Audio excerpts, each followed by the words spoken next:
नमस्कार, मैं रिया और आप देख रहे हैं डॉक्टर साहिब। डॉक्टर साहिब के आज के एपिसोड में हमारे साथ मौजूद है जानी मानी स्त्री रोग विशेषज्ञ डॉक्टर मोनालिसा सिंह। तो डॉक्टर साहिबा, सबसे पहले आपको बहुत बहुत स्वागत है। धन्यवाद रिया। डॉक्टर साहिबा, बहुत बार ऐसा होता है कि एक महिला है जो प्रेगनेंसी कंसीव करना चाहती है और कंसीव हो भी जाता है, लेकिन अबॉर्शन हो जाता है। तो इसका कारण क्या हो सकता है? और महिलाएं, क्योंकि महिलाओं के साथ ऐसा बार बार हो तो वो कहीं ना कहीं डिप्रेशन की भी शिकार हो जाती हैं। जी, आम है ये समस्या। कुछ लोगों को 2 या उससे अधिक बार अबॉर्शन हो जाते हैं बिना किसी कारण के, और अगली प्रेगनेंसी के पहले वो घबरा जाते हैं कि अब इस बार भी प्रेग्नेंट होंगे तो अबॉर्शन हो जाएगा। तो इसे रिकरेंट प्रेगनेंसी लॉस कहा जाता है। ज़्यादातर केसेस जो रिकरेंट प्रेगनेंसी लॉस के होते हैं उनका कोई कारण नहीं होता। ये एक डिलेमा जैसा है हमारे मेडिकल साइंस में कि हमें इसका कारण ज़्यादातर नहीं पता होता और क्या इलाज किया जाए ये भी नहीं पता होता। फिर भी ये ज़्यादा घबराने वाली बात नहीं होती। अब मैंने एक बात आपको कही कि ज़्यादातर कारण नहीं पता होते, ज़्यादातर केसेस में हमें कोई कारण नहीं पता किस कारण से ऐसा हो रहा है, और इन्हीं ज़्यादातर केसेस में बिना इलाज के अपने आप हेल्दी प्रेगनेंसी हो जाती है। तो हालांकि आप डिप्रेशन में जा रहे हैं, आप टेंशन ले रहे हैं, लेकिन इसका इलाज यही है कि आप डिप्रेशन से निकले और बार बार प्रेगनेंसी की कोशिश करते रहें, और उसी तरीके से आपको एक दिन healthy pregnancy, healthy child birth भी होना है।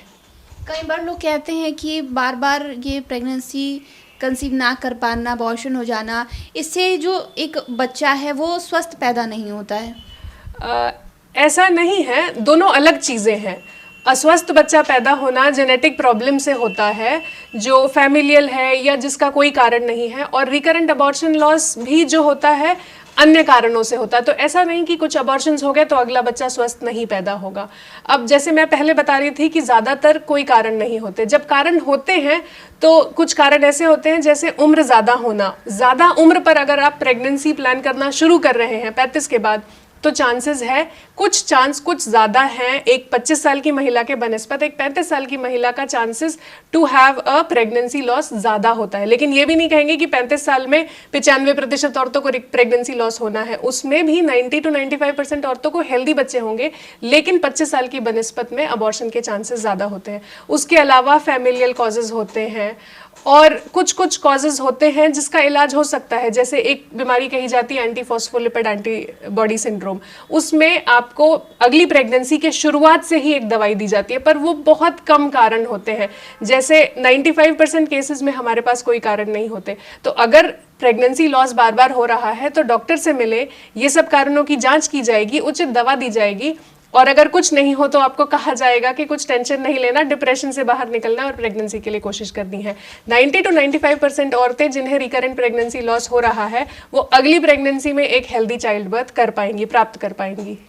और अगर ऐसा समस्या का सामना महिलाएं कर रही हैं, उससे पहले की जो तैयारी, उन्हें किन किन चीज़ों, किन किन दवाइयों पे स्विच करना चाहिए, क्या क्या खान पान रखना चाहिए वो? जी, इसमें लाइफस्टाइल का कंट्रीब्यूशन अहम है। जिन चीज़ों का कारण साइंस को नहीं पता होता उसमें लाइफस्टाइल का रोल काफ़ी होता है।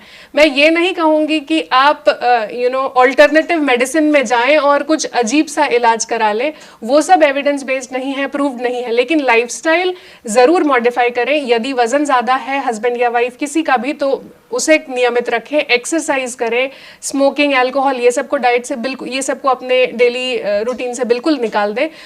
इससे डेफिनेटली एक अच्छा असर पड़ता है, हेल्दी प्रेगनेंसी होने के चांसेस बढ़ते हैं। और हाँ, मैं ये भी बताना चाहूँगी कि आपको अगली प्रेगनेंसी प्लान करने के पहले डॉक्टर के पास जाना है और नुस्खे नहीं लेने। ऐसे केसेस, ऐसी महिलाएं जो डिप्रेशन में हैं, अपने 2-3 अबॉर्शन में, काफ़ी ससेप्टेबल हो जाती हैं, वल्नरेबल हो जाती हैं लोगों के एडवाइस को, और अजीब से इलाज करने लगती हैं, जड़ी बूटियां शुरू कर देती हैं। कुछ लोग अपनी तीसरी प्रेगनेंसी में बस बिस्तर पर पड़े रहते हैं और उठते नहीं हैं। ये सब करने की, जैसे बेड रेस्ट करने की, बहुत सारी दवाइयाँ खाने की ज़रूरत नहीं होती है।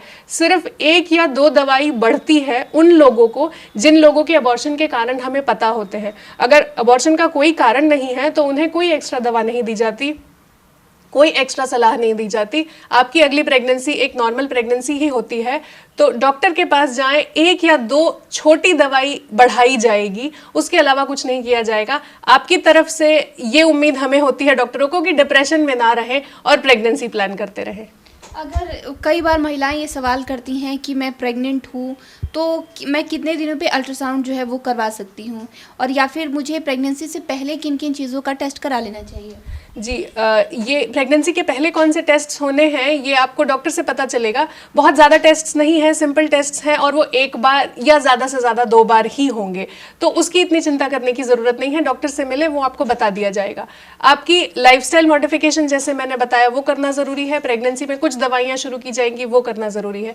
एक्स्ट्रा बेड रेस्ट वगैरह करने की ज़रूरत नहीं है। जी शुक्रिया डॉक्टर साहिबा, जो आपने बताया कि अगर महिलाओं को बार बार ऐसा हो रहा है तो उसके लिए किस तरीके से वो बचाव कर सकते हैं, उसके लिए बहुत बहुत शुक्रिया।